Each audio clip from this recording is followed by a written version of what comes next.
Thank you all for joining. My name is Ariel, and I will be guiding you through a 30-minute prenatal yoga series. And we'll begin with just making sure we have some props. If you have some, we'll have a blanket, 2 yoga blocks or books, and then a bolster or a couch cushion or pillow will do just fine. So we'll first begin in rock pose in Vajrasana. So I like to first set up my space by placing a blanket about in a rectangle shape along my mat. And you'll find yourself in a tabletop to begin. Knees can be as wide or as narrow as they'd like. And then toenail side of the toes down onto the yoga mat as you come to sit onto your heels. So again, knees can be as wide as you'd like or as narrow as you'd like. If you'd like to give yourself a little bit more support to take less flexion out of the knees, you'll grab for both of those blocks and you'll just stack them just like so, lengthwise, north and south of the mat. And you can just place both blocks right underneath the pelvis. And as you can see, there is less flexion in the knees, which takes a little bit of that pressure off. And just allow the head to stack over the shoulders, to stack over the pelvis. And just drop into your breath. Hands can relax down. Let the jaw relax. And then bringing the hands to belly, we'll come into some belly breathing. Let the eyes soften and close. And then as you breathe in, breathe deep into the belly space, creating more space for baby. And then as you exhale, continuing to bring that focus into the deepest part of your belly without any force. Hands to belly, breathing in and breathing out. Good, 3 more rounds. Breathing in and breathing out into that belly space. Envisioning a beautiful baby nestling her himself in there. Beautiful last 2 breaths. Breath in and breath out into the belly. Good, last one. Breath in and breath out. Keeping your hands on the belly, start to massage the hands in a clockwise circle, just massaging the abdomen. About 1 or 2 more rubs here.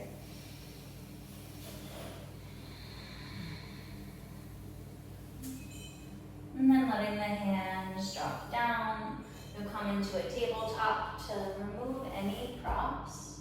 And you can bring those blocks to the top of the mat. Knees can stay underneath or over top of the blanket. And the next shape we'll be coming into is downward facing dog, Adho Mukha Svanasana. So if you have been suffering from carpal tunnel or have been having wrist problems, you can always drop down to the forearms and keeping palms facing down, or you can interlace the hands just like so.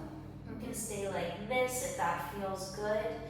If it also is a lot on the head and your indigestion, it might be best to stay in this shape. But if it feels okay to bring heart overhead, you'll tuck your toes, and we'll just do lifting and lowering a few times. So as you inhale, lift the hips up, and knees extend. Exhale, drop the knees down. Good. Inhale, lift up. Exhale, lower. 2 more. Inhale, lift up. exhale, lower. Inhale, lift up. And we find downward facing dog. So in your dog, if you chose to take that shape, there's a gentle micro bend in the elbows and in the knees. Finding a nice long neck. Inhale, lift high onto the balls of the feet. And then exhale, sink the heels down. Good, last breath, breathe in, heels rise. Exhale, heels down. Start to come down onto hands and knees to give our wrists some reprieve. You'll bring the toes together to touch, knees go wide. And we'll find ourselves in a child's pose, balasana.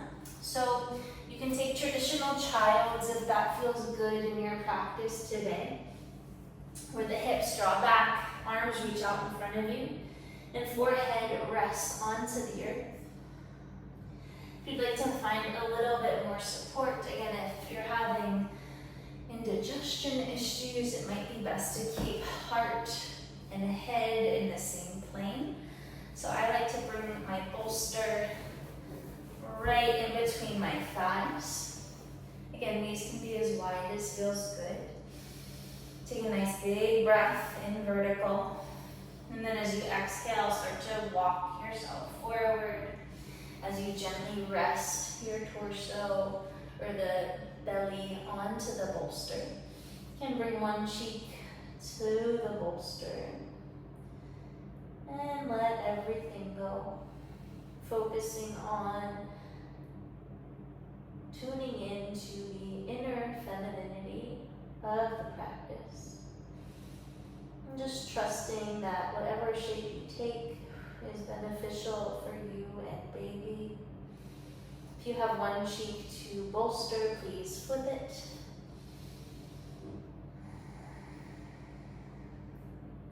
There's a small, subtle tuck of the tailbone to lengthen through the spine. 2 more breaths.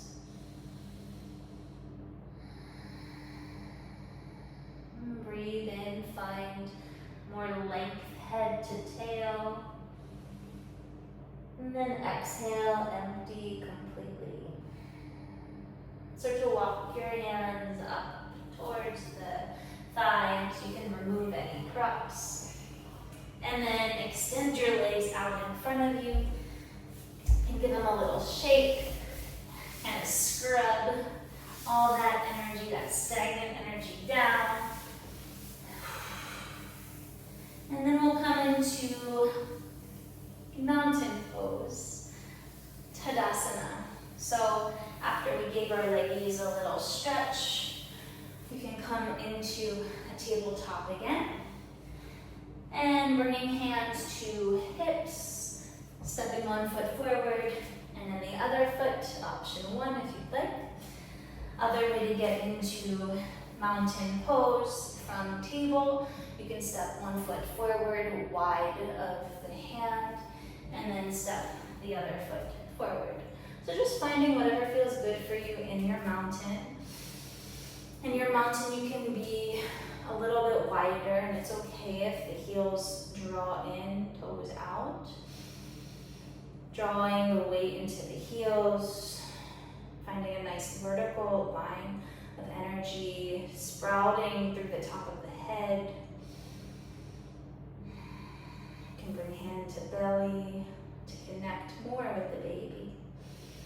And take another breath where you are. And exhale, let it go. Weight into the heels, inhale, arms reach up. Exhale, drop the hands to heart center as you sink into the hips for Utkatasana, chair pose.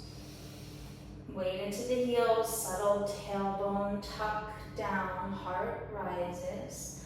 Inner thighs squeezing towards each other. Knees behind your toes. Take 1 more breath in.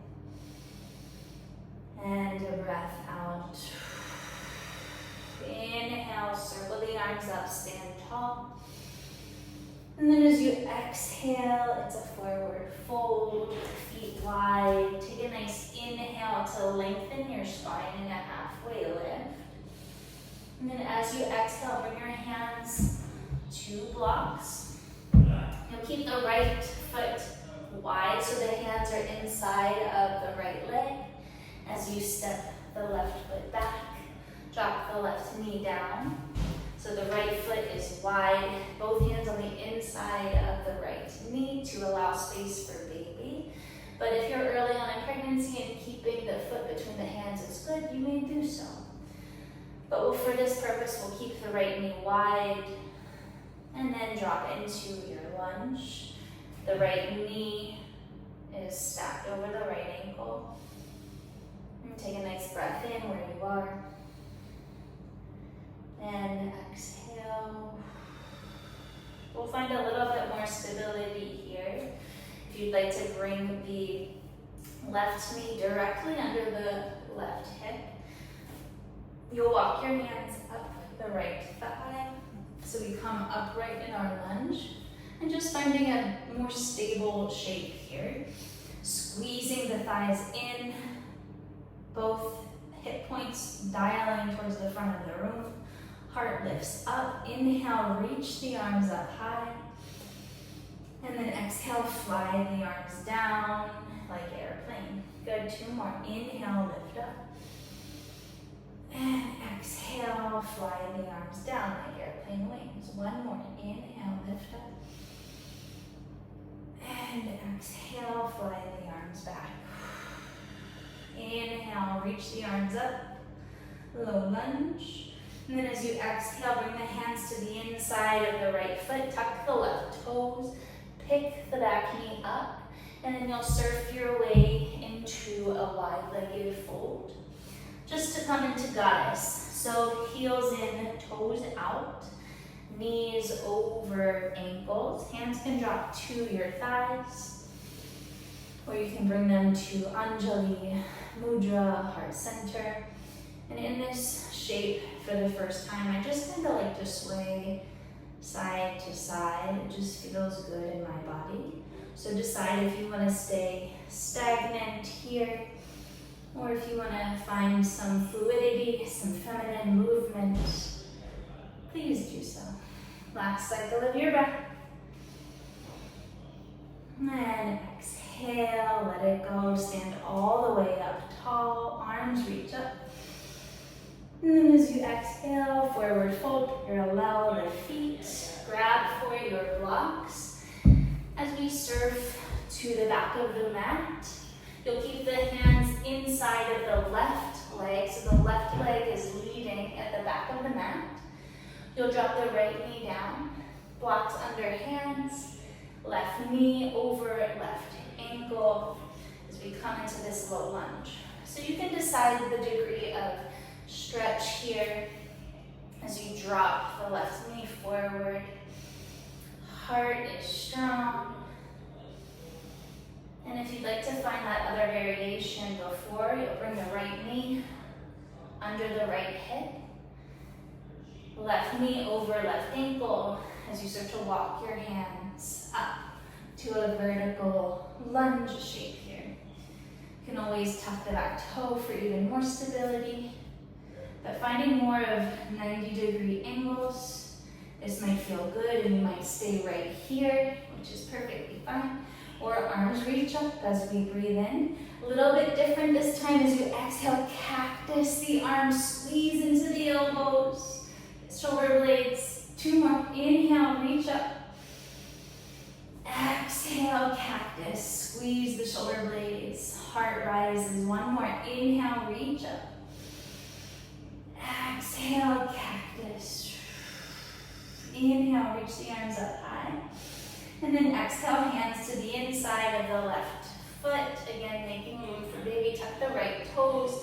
Lift the back knee up. Surf your way back to that wide-legged fold. Second goddess in our flow. Heels in, toes out. Bend into the knees. Hands to thighs. Take a nice breath in, staying stagnant or finding that movement. And as you exhale, right shoulder dips. Inhale, center. Exhale, left shoulder dips. One more time, each side. Inhale, center. Exhale, dip. Inhale, center. Left shoulder dips. This time, inhale, stand all the way tall. Arms reach up. And then it's a forward fold. You can grab your blocks as you surf your way forward. You'll drop onto hands and knees for table.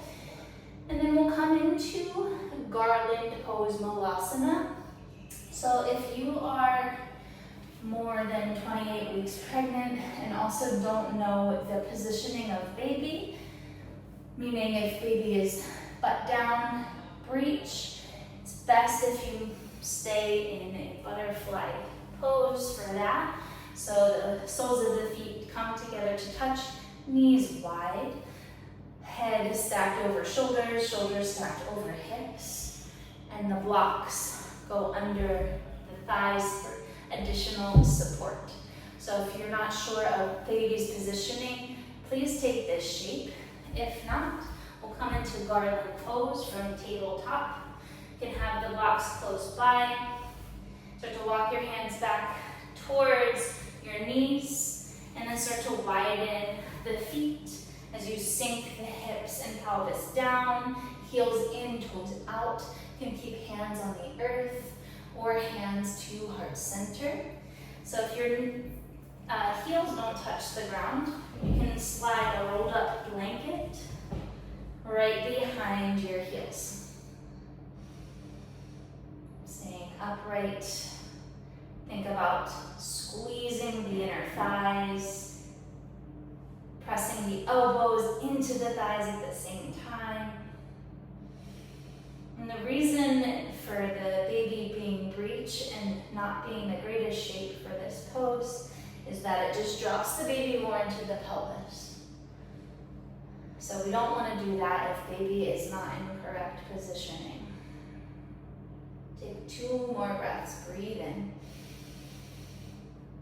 And breathe out.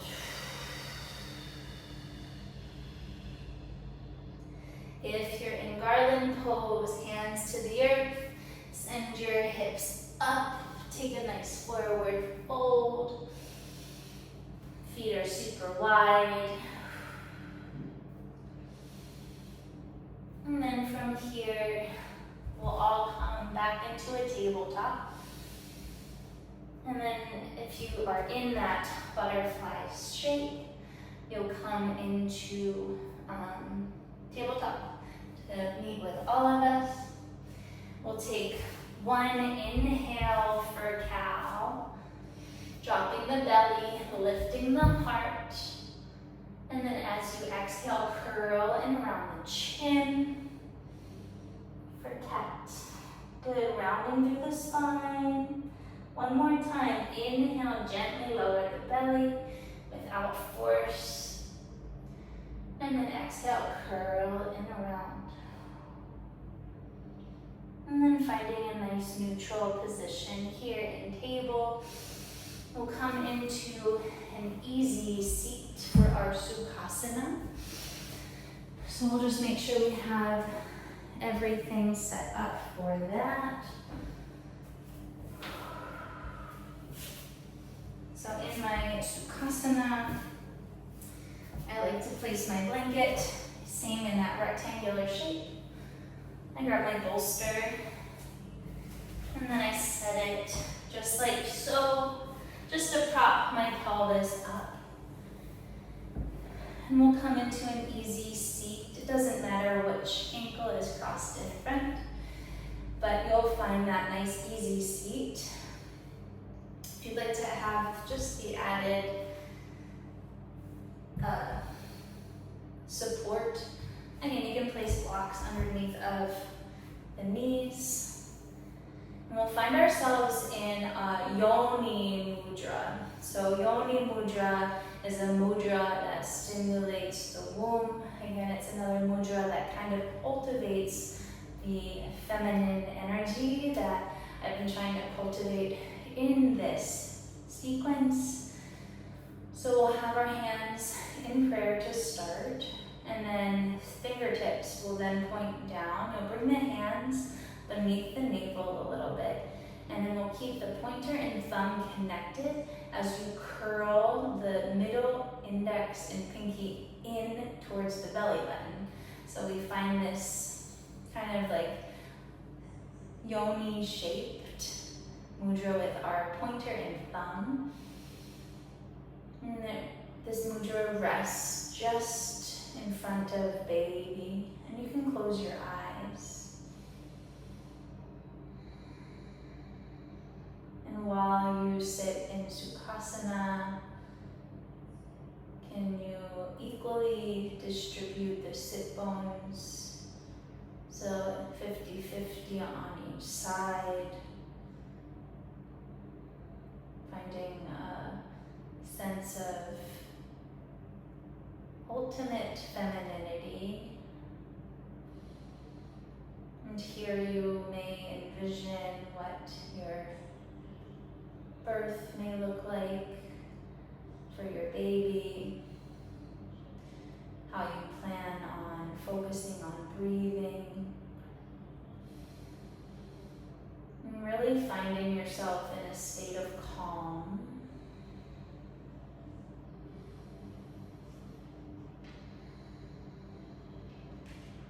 Last 3 cycles with this mudra.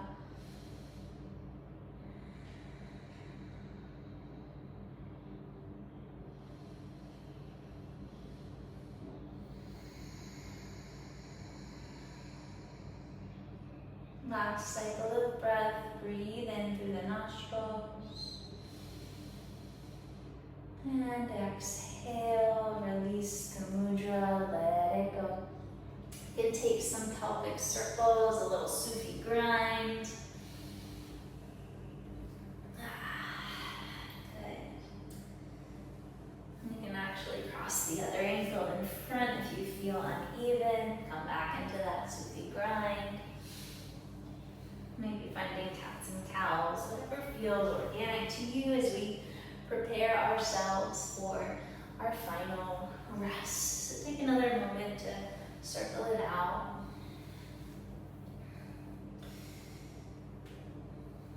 And then we'll come to a nice neutral seat. You'll remove the bolster from underneath of you. Remove the blocks out of the way.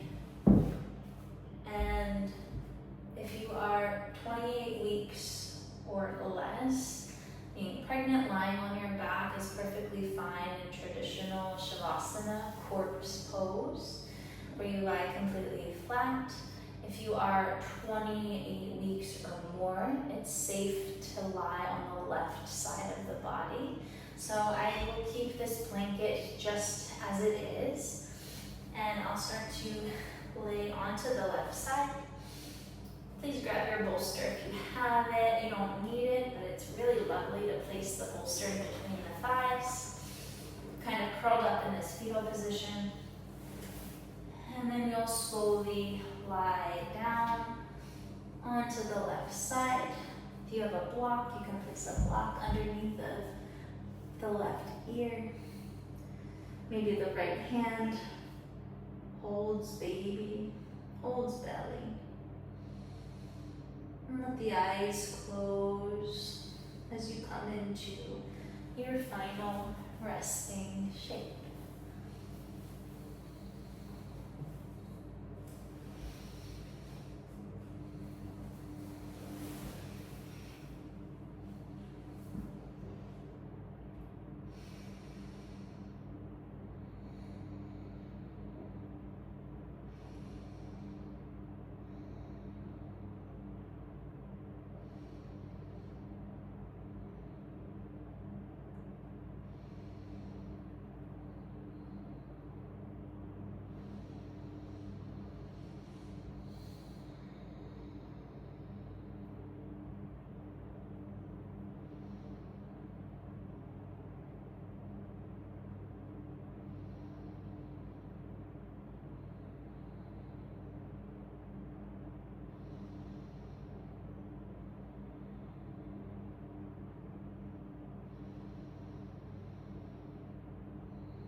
Notice your next breath as it enters through your nose. Open the mouth, side out. If you're in traditional Shavasana corpse pose, please take a nice big body stretch and roll onto one side to meet with everybody else. Landing in a fetal position. And on your own time, please gently walk yourself up into a nice easy seat. We'll meet in Anjali Mudra, hands at prayer. Thank you for carving out the time to practice with me and to nourish the growing baby and the growing life within. Thank you for sharing this beautiful practice. The divine light in me bows and respects that same divine light in each and every one of you. We bow and say Namaste.